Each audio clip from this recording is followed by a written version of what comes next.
విలువలు, విశ్వసనీయత, మాటకు కట్టుబడి రాజకీయాలు చేస్తూ ఉన్నది మేము. గర్వంగా కూడా చెప్తా ఉన్నాను నేను ఈ మాట. వైఎస్ఆర్ కాంగ్రెస్ పార్టీ జగన్ గురించి నేను ఒకటే గర్వంగా కూడా చెప్తా ఉన్నా. జగన్ మంచోడు కాబట్టే మా తాతను రాజారెడ్డి గారిని చంపిన వాళ్ళు ఈ రోజుకి కూడా ప్రశాంతంగా బతుకుతూ ఉన్నారు. జగన్ చెడ్డోడైనంటే వాళ్ళంతా బతుకుండే వాళ్ళ.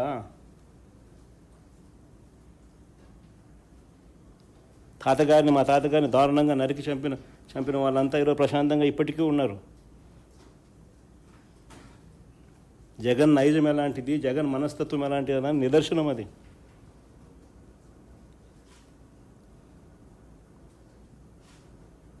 వారికి ఎప్పటికీ ఏమీ కాదు. ఎందుకనంటే మాకు నేర్పించింది రాజకీయాలు ఎలా చేయాలని మాకు నాన్న నేర్పించింది హత్యలు చేయమని కాదు, చంద్రబాబు నాయుడు గారి మాదిరి ప్రజలకు మంచి చేసి మంచి పేరు తెచ్చుకొని రాజకీయాలు చేయాలని.